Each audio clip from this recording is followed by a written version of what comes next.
Light a campfire, and everyone's a storyteller. Join us for some thought-provoking and beyond fireside chats. Hello and welcome to Leave Our World a Better Place. My name is Kasia and I'm speaking to Bheki Ntuli from Africa Foundation. As Regional Manager for the province of KwaZulu-Natal in South Africa, Bheki oversees the Foundation's projects in all 5 communities that surround and beyond Phinda Private Game Reserve. Bheki will be talking to us about the changes that he has seen over the past 16 years of his career, including the shift in attitudes towards conservation, as well as sharing some details about his favorite community projects. Welcome, Bheki. To kick us off, can you tell us a little bit about who you are and what you do for the Africa Foundation? Thank you, Kesha. My name is Bheki Ntuli from Ndugu community, which is one of the 5 communities that we currently work with. I joined the foundation in 2004, my very first formal job or employment, and I've been at the foundation up to date. I'm actually a go between the Game Reserve and all these 5 communities. It's very primarily on the project identification by the communities, and then the community will surface those projects, identify them, prioritize them, and then I will be the person, or I will be working with those communities and actually categorize them in terms of our 3 categories of focus areas as Africa Foundation, which is primary healthcare, education, and also small business development project. But of course, we have also included conservation and environment, which is actually the 4th one that we are also doing. We still work with communities. They are still actually using a traditional structure, which is mainly the constituency of the chief of the area and his actually council, which involves the Izinduna in Zulu, which we normally call them like the headmen, and also the people that are maybe part of the leadership there. So we consult with all those structures directly before we even engage to any community.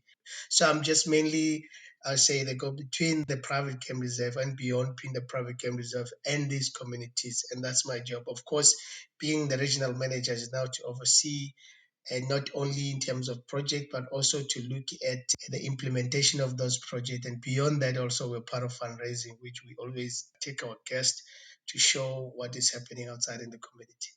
Okay, so it's quite a comprehensive portfolio that you look after. So, Bheki, just to give our listeners a little bit of an introduction to the communities that you work with, can you describe a little bit about what are those communities like? Things like what is the size of the communities?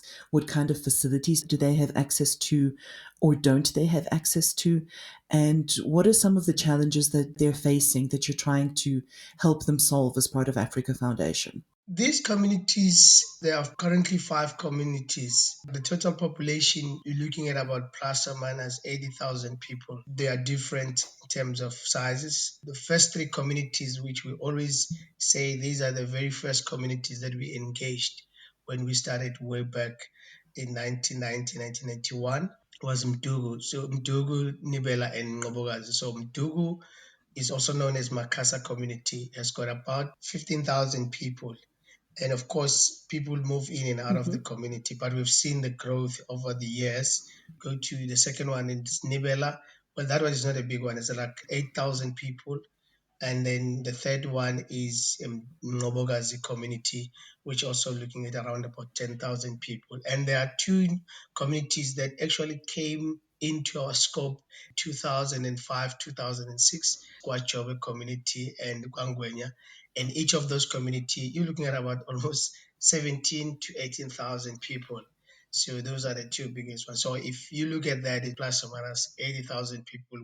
Okay. And in terms of the challenges that they're looking at, obviously these are rural communities, so they don't have all of the facilities that you would expect to have in a town. What are the main challenges that they're facing? One of the challenge that is common to all of them is actually unemployment. People depend on unemployment or any income generation that they can be able to sustain their families. That what we have seen even over the years. Young people who complete matrics, they end up really having challenge of actually looking for a job, which actually leads to the level of some of the communities, the poverty. is a big issue. Also, education infrastructure or school infrastructure. That is one of the big challenges. And I think now COVID-19 has added on that because we were sitting with close to almost 100 requests, more classrooms, more classrooms, more classrooms, because of the number of the kids or like the learners per class, which sometimes double the ratio that should be there. And also the healthcare facilities in some of the communities that we haven't been able to raise as much as we wish to raise in terms of actually providing those projects. The main one that actually has come out of Mm-hmm. COVID-19 is actually, as I say, food security, or that how can this community be self-sustained without depending on the handouts or maybe the relief from outside. There is more Mm-hmm. need for income generating projects that needs to come out of the communities. That is something that they can do on the own. And of course, one of also the challenge that I can add is that as this community also develop, there is also an issue of population that is so much Mm-hmm. increasing because we also observed a lot of teenage pregnancy even in high schools. And you'll see that by looking at Yes. also even the crashes or the early childhood development project. You will see that most of those kids there on those crashes are actually their mothers. We'll find that those are like teenagers who Mm-hmm. are still going to high schools. So those are other challenges. You've also spoken about the factors that you think are important for poverty alleviation in terms of income generating projects and education. Is that the route that brought you towards Africa Foundation? How did you first get involved with the foundation? And why do you think that the model that they follow is so effective in the rural communities? Yes, Kesha, to be honest, when you come from the background of the rural communities like Mdugu, Mngobokazi, or any other, you go study to come back and look for a job. And the first thing that rings in your mind is like, I want a job. And sometimes I don't care what job is it, as long as I'll be able to earn an income or rather have a salary at the end of the month. And of course, joining the foundation was coming from that I was looking for a job. It wasn't mainly about what I had studied, but of course, as you rightly pointed out, I did a study when I was doing my final year. Specifically, I was interested on agriculture and how can agriculture be a means of poverty alleviation, especially in the rural areas, because I grew up seeing Mm-hmm. my mothers and my grandmothers going, early in the morning, they will go out and actually do a lot of planting and plowing, come back midday. And so I was just thinking around that how can this actually be more improved and even scientifically? And of course, how I joined the Mm-hmm. foundation was through my colleague when I joined the foundation. But before then, we were together at university. So he started through CLEF, which is Community Leaders Education Fund. So he talked to me about CLEF, and I wasn't clued up about CLEF. Then later on, when he finished, he came to run one of the projects in Mdugu community. So when this post came up or this job opportunity came up, he called me and said, I know that you're looking for a job. Would you be interested in something like this, working with communities? I had no idea really how, with the game reserve conservation, all I knew when I grew up, okay, was that we grew up in communities where people were more in poaching. So it is all more about there's meat on the other side of the fence and there's no relationship beyond that. So I went for this post and I applied. And during my interview, that is where everything started. I just started to understand that, okay, this is now about conservation and I don't know anything about conservation. Well, I got the job, and as I was working, as I started to Mm-hmm. understand my first 3 months, I went back and I reviewed where I grew up originally, which is further north, and how people used to think about the conservation and the game reserves. Cut the fence and people going in for poaching, especially for impalas, and bring the dogs, and it was like a something that is allowed to happen. So it was like that. But when I joined the foundation and I observed directly working with a Babti, which is Isaac Dembe, who really mentored me so well into this job, into understanding what is it about. And Mm-hmm. fortunately, he also come from the very same background. And I used to see him when I was still young. When I met him during interviews, like I realized that I think I know this man. But Yes. seeing him being part of conservation and having this model of how can we involve communities in conservation, I repented. The decision I took was to say, whatever I know, I observed, I experienced, it is, I believe that was not a model, that was not a correct model. But Africa Foundation and Beyond has a model because I understood, I started to learn more about how to engage communities, how to consult with communities. So I think my love and the interest grew from there.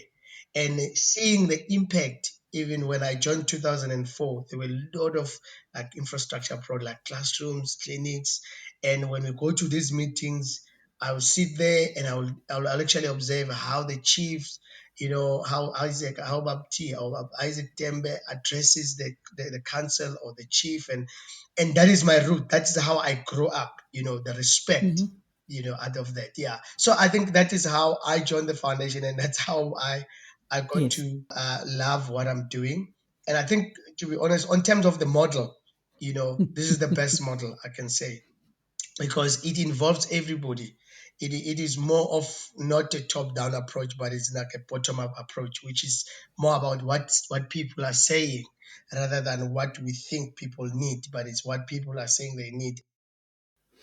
That's a really, really interesting story, Becky. And there are a couple of things there that I wanted to go back and ask you about. So I'll take them one by one.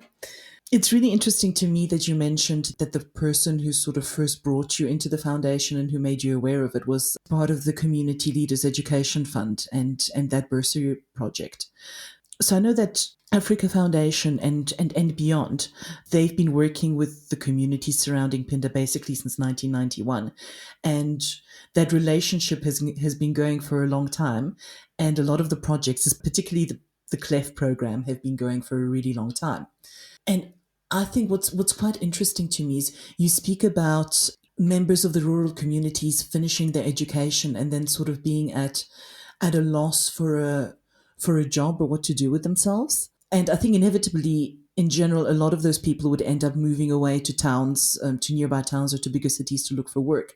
And those skills and that input would be lost. Have you seen things change so that the young people who were part of the Africa Foundation project in the early years have ended up coming back and giving back to the local community or becoming involved in conservation or community projects? Yes, Krisha. Over the years that I've been with the foundation, what I've observed is that most people that have actually come out of the program that will be returning back to the Yes, communities of will be course. people on the profession Mm. around education. I'd say over 60-70% they've come back to their communities.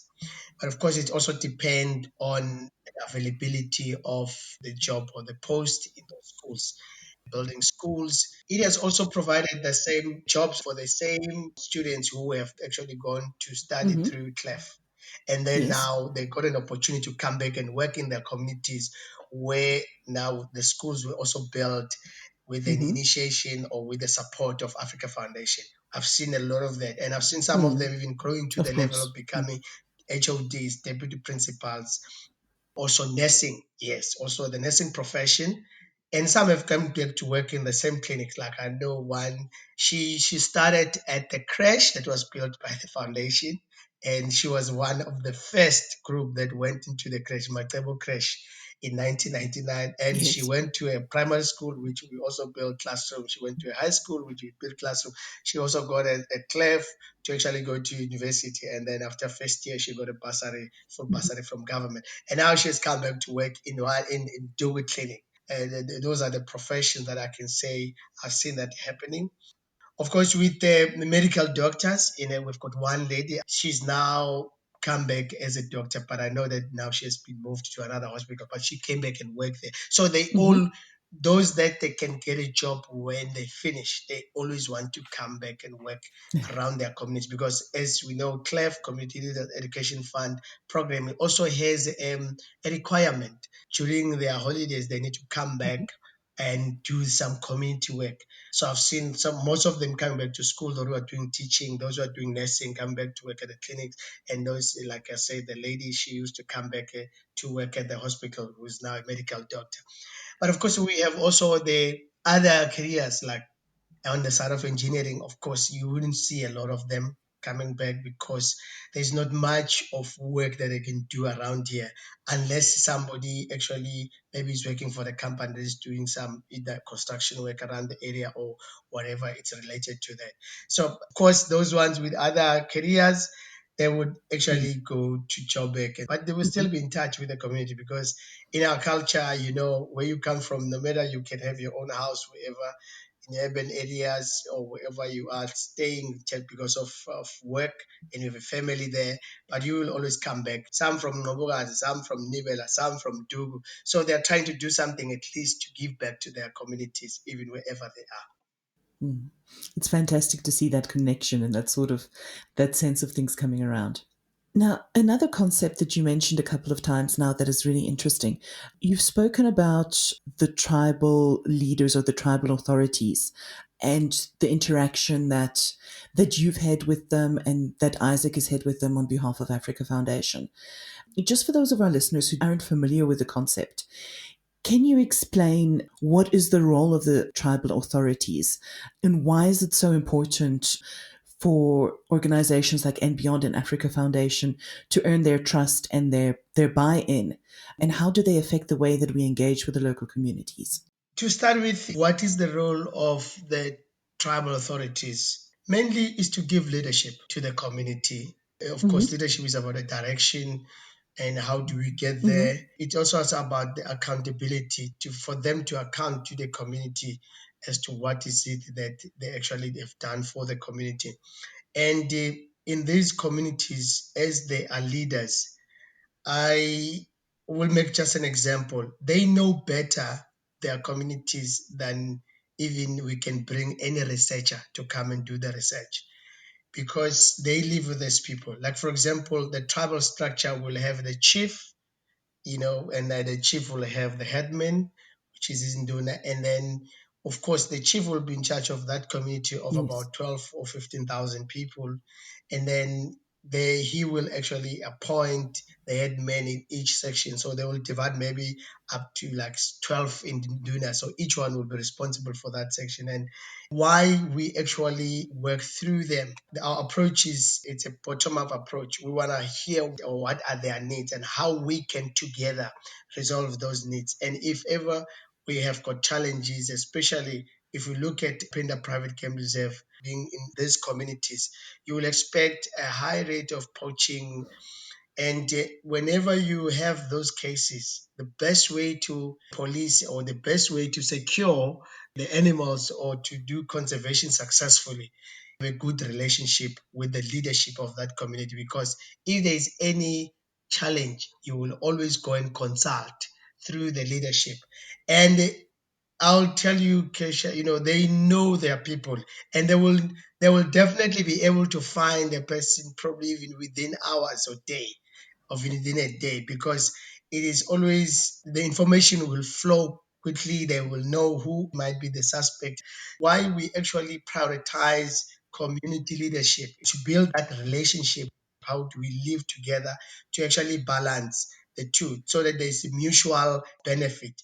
While conservation benefits because the community protect the conservation and they love the conservation, they support, but also there is a flow, direct flow of the benefit to the community because Mhm. they know that as they have the conservation brings them job opportunities, which is now a priority. And we've got over 60, almost 70% of the staff of jobs that are within Phinda, which actually have been prioritized for these communities. They will also know that if we protect them, the conservation, or if we are part of conservation, we feel part of conservation, that means we are able also to benefit directly. So I'd say also in terms of why is actually to build that kind of relationship so that we can have that kind of flow of information between the two, the game reserve and also the communities. The tribal structure I've also find it very much effective when it comes to issues when there is like poaching and all of that because Mhm. they would easily be able to identify the people and they will be able to share that information quickly. And I think we have had a success stories around that, even with the challenge of rhino poaching. So we have actually had a very success stories where people, even some will call me Some will even, so I will then pass on the information to the anti-poaching unit and actually the game reserve or the reserve management. And you'll see that means the relationship and the trust is there, because I think that this structure is a structure that you need to build trust with, so that we can actually be able to sustain the conservation. When we started off talking, you spoke about the reserves being viewed as a source of meat almost, and as a sort of resentment about people having moved off the land. But as the conversations developed, you start talking about the communities as almost protectors of the land, and almost as a security mechanism, tipping off the authorities about poaching and so forth. And I know that in fact, some of the land that makes up Phinda was actually returned to the communities as ancestral owners, and yet they've chosen to use it for conservation. You know, how did this change in attitudes come about, and what are the things Yes. that played into it? I know one of the initiatives you do at Phinda is conservation lessons. So can you tell us a little bit more about that and how you think that the whole change in the attitude of the community came about over time? Yes, conservation lessons to start with. That's a great program. As I earlier on indicated, how I joined the foundation and how I was so clueless about the conservation compared to how now I look at conservation. Hmm. And conservation is one program I'd say for any conservation sustainability. If you don't get this to the young people of that community, then you might have got it wrong. Because as I also indicated, most of the matriculants who complete matric sometimes, they may not have money to go and study at university or technical or wherever, and they will end up hanging around. And it's easy for them to actually team up and say, you know what, we actually need to provide for families, or we actually need to make means to live. And you know what they can do easily, and we have seen in other places, they will actually go for poaching so that they come and sell the meat. And one thing that I also indicated, which I always find in the community, even few weeks ago, we were doing some food relief program in Gwangwenya community. And one of the speech that I liked from the chief, from the Induna that was there, is to say, these are our neighbors, talking about Phinda and other game reserve. These are our neighbors. So as they are looking after us, even during Yes. this pandemic time, where we don't have means to make a living and all of that, and some have lost jobs, but they're able to provide us with a food parcel. So which means we also need to look after them. And how do we look after them? Is that let's report anybody who is seen to be walking around selling meat from the game reserve. And that one for me was like 100%. That was great to hear. That was a message. That message was everything to me, to see that it's not about buying them, it's not about that, but it's about saying now they see that they can look after us. So coming back to now conservation lessons. So that's where I'm saying if we don't do that while they're still young people are the messengers. They live with their grandmothers, they live with their mothers.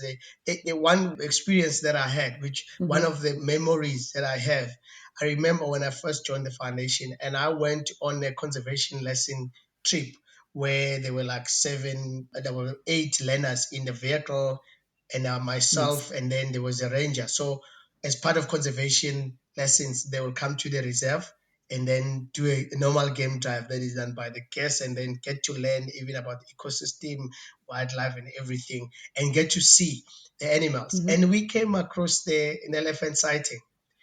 One thing that I observed from that child, she was afraid, firstly, because she hasn't seen an elephant in her life.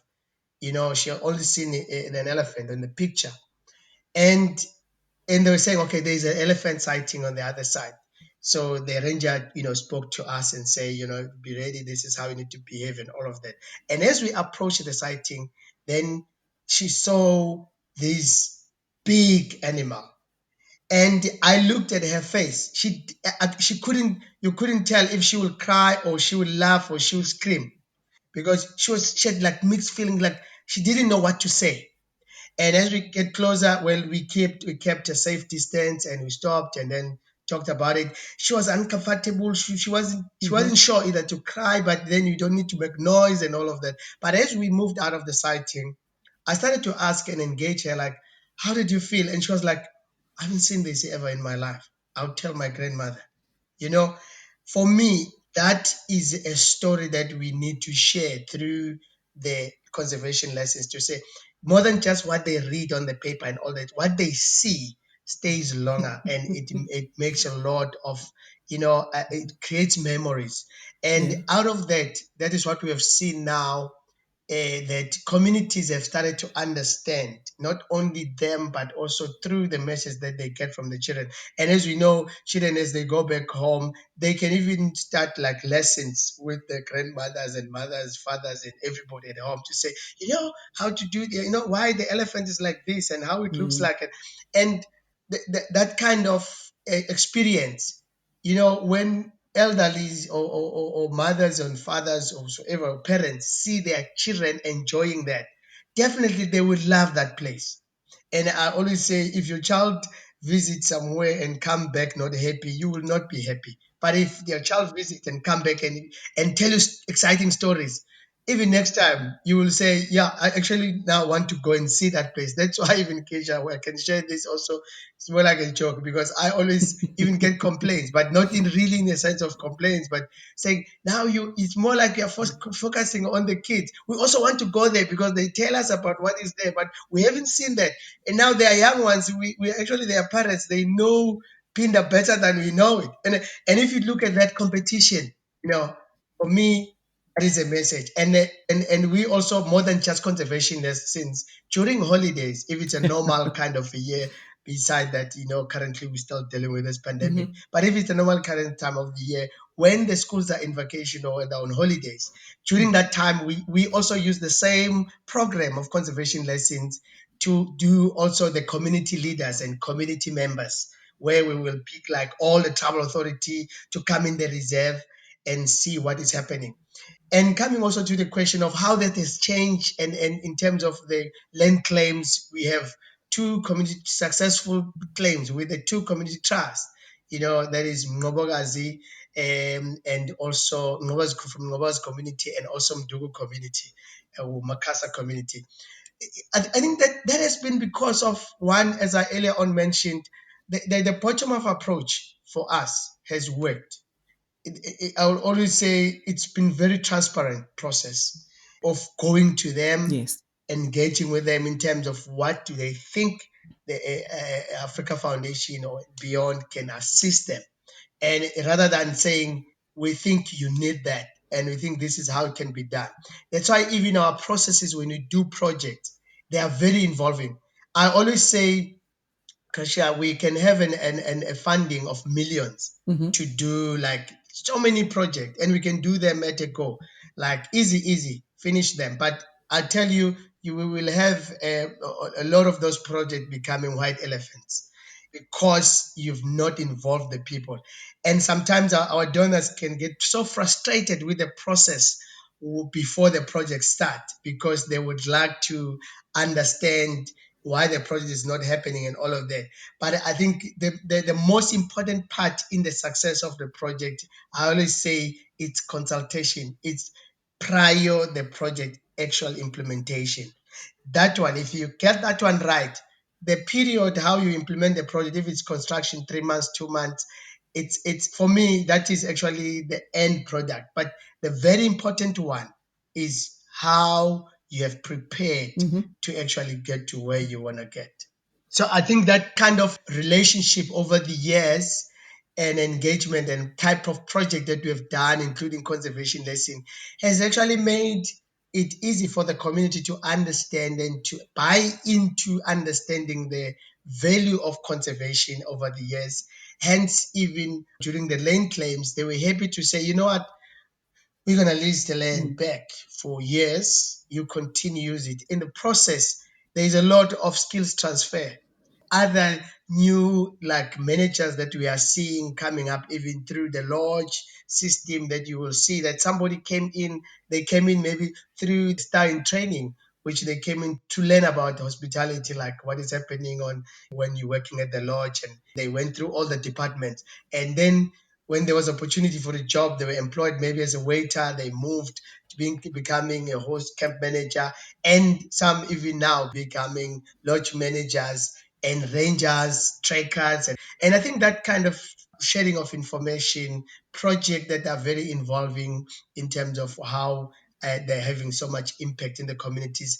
Those programs have actually added and actually has made it much easier for the community to make decision to say, now we see that we can actually work with Phinda and we can grow from Phinda while they are using this land that we used to live in, but also they are using it even to our own benefits.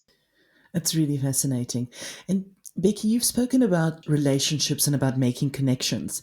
And that's something that Africa Foundation is really good at, not just with the communities, but also you've put a lot of time and effort into connecting the game reserve to the communities, connecting the communities to donors and sponsors, and to the government bodies that can actually, in some cases, help and make things easier for them.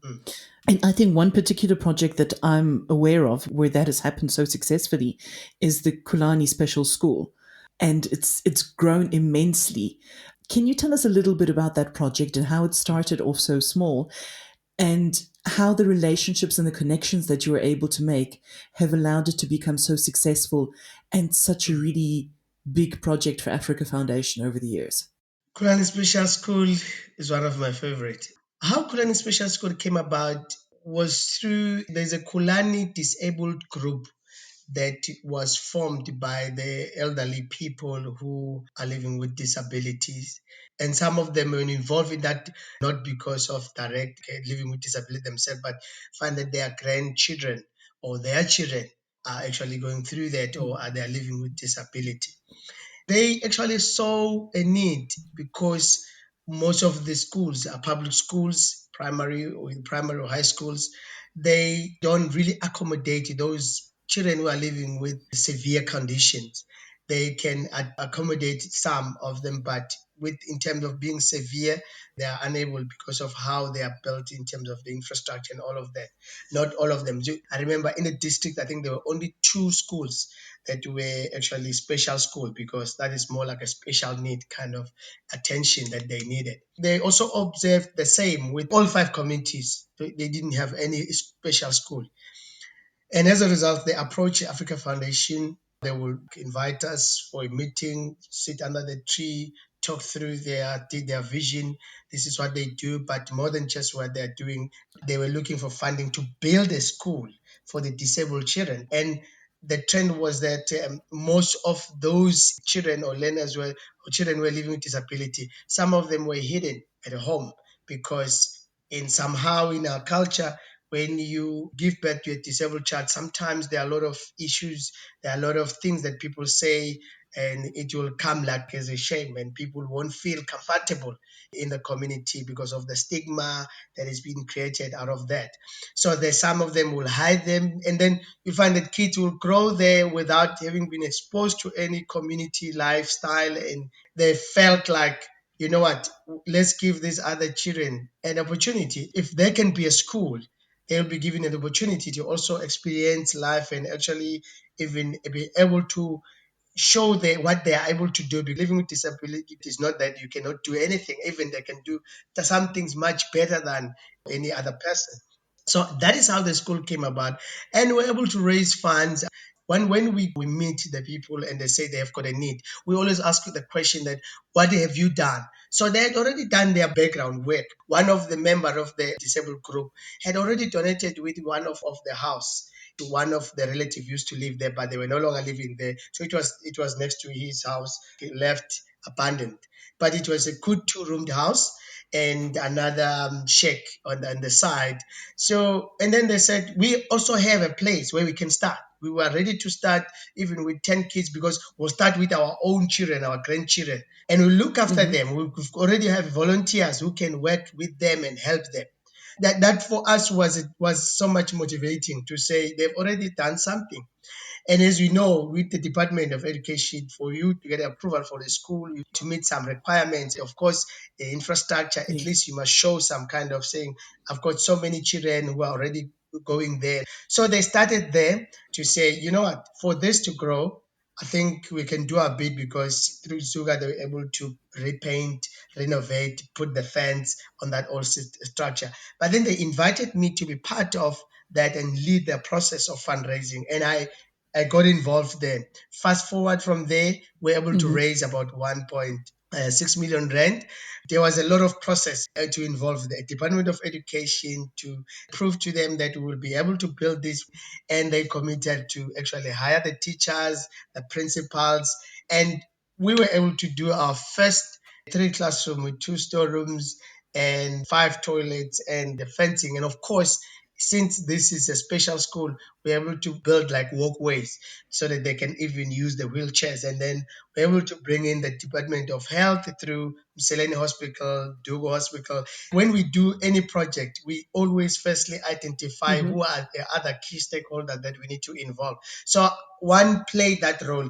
And to be honest, Kesha, that project, every time I go around there, if you look at that 1.6 million and a lot of consultation that Yes. took place behind that, profiling of the project and everything, facilitation of all the stakeholders with all the departments, bringing in the MEC in the province to open the school and be able to commit 54.6 million. I remember when we handed over in 2011. And after that, now the project grew up to 89 million rand that came from the government to build that kind of a special need school. And having been involved there, for me, I felt so fulfilled. And it was like, wow. I remember the first meeting we had, we were under the tree. I had all these grannies, that were part of this, and I still remember them. One of the grandmother, one of the lovely stories, she passed on, I think, 2 years ago, Miss Ntuli. Even at the school, there's a room that they allocate for emergency and all that. So you'll have a bed, and it's a very nice, it's like a hotel room. So what they used to say in the school, she will always come. They used to call it his hair office. She will always come and rest there and sleep Mm. there, and for the day she's not doing any. It was her. She was so fulfilled to see the school. So I'd say Kulani has been one of the multi-stakeholder project, because if you talk about that and as a special school, it's not only the Department of Education. You're also talking about the health. You're also talking about social development. You're also talking about home affairs, and because there are a lot of challenges. Others didn't have even birth certificates and all of that, so that has to be addressed there. But if you look at how Africa Foundation got involved, it was mainly through the consultation and Mm-hmm. also using our all processes throughout. It took us almost 2 years to get it up for as in phase one, and fundraising and actually funding the project, which has been, and I love the story. And maybe to say thing last on Kulani is that it has become also a conference center of the district for the Department of Education, especially.